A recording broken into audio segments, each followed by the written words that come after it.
Hi, this is Damion. So potentially the Prime Minister Liz Truss and Chancellor Kwasi Kwarteng are poised to announce a stamp duty cut in the mini budget on Friday.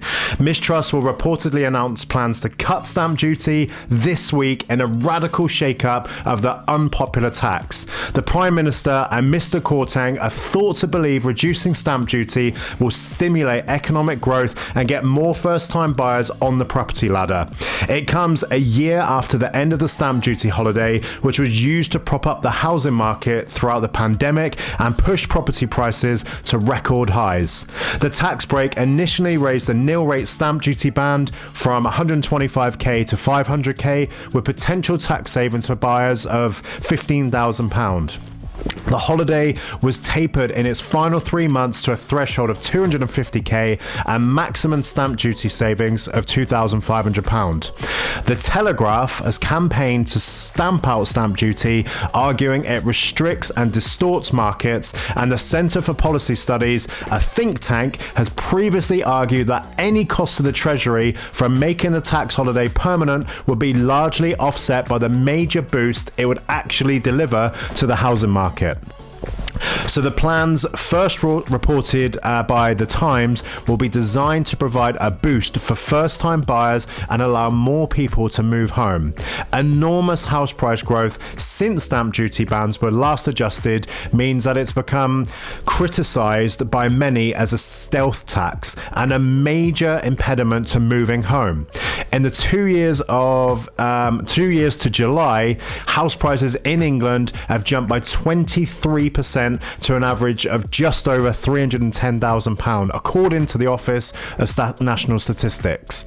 This house price growth meant that in the last 24 months alone, the average stamp duty bill increased by 110%, basically soaring from £2,500 to £5,500. Stamp duty cuts will boost housing demand, just as soaring mortgage rates are bringing widespread forecasts of house price falls. An obvious change that Ms Truss could make would be to adjust the nil rate stamp duty threshold to reflect the recent house price growth. Buyers pay stamp duty in bands. In England and in Northern Ireland, there is a nil rate band of 125k, which means a typical buyer pays zero tax on the first £125,000 of a property. Buyers then pay tax at 2% on the value up to 250k, 5% on the difference up to 925k, and 10% between 925 and 1.5 million, and 12% above this benchmark. Scotland and Wales have different bands and rates for their equivalent transaction taxes, and in England the nil rate band of 125k has been largely unchanged since March 2006. Back then, 27% of homes sold below this threshold, meaning buyers paid zero tax. In 2022 to date, this share has more than halved to 12%. First-time buyer and downsizer incentives. The government uses stamp duty to encourage or penalise different kinds of property purchases. There is a 3 percentage point surcharge on these rates for homes purchased in addition to a main residence, and a 2-point surcharge for overseas buyers. First-time buyers have a higher nil rate band of 300k, provided their purchase is not worth more than 500k.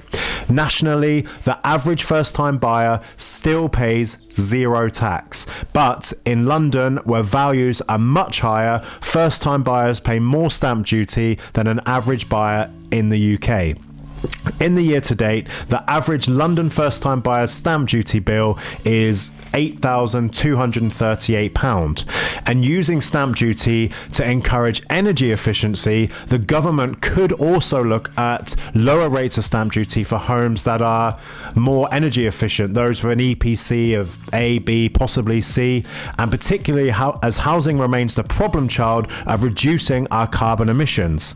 This would further encourage existing homeowners to undertake improvement works, make their homes more energy efficient. Last year, the government was reportedly considering plans drawn up by the Energy Efficiency Infrastructure Group, who are a trade body, for a green stamp duty. This will be based around an energy efficiency benchmark, such as an energy performance certificate score of, say, 50. On either side of this benchmark, there will be tax incentives and disincentives. You've got David Adams of the EEIG recommended a typical 1 percentage point stamp duty adjustment in either direction.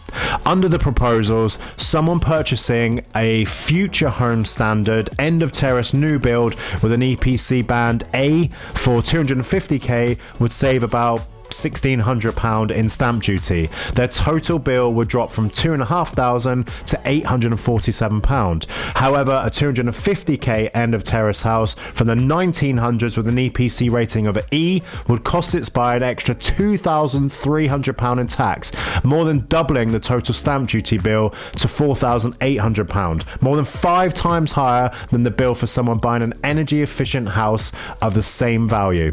So this is my brief analysis of what's going on. We'll stay tuned on Friday and see exactly what happens. This is Damion Merry from Luxury Property Partners.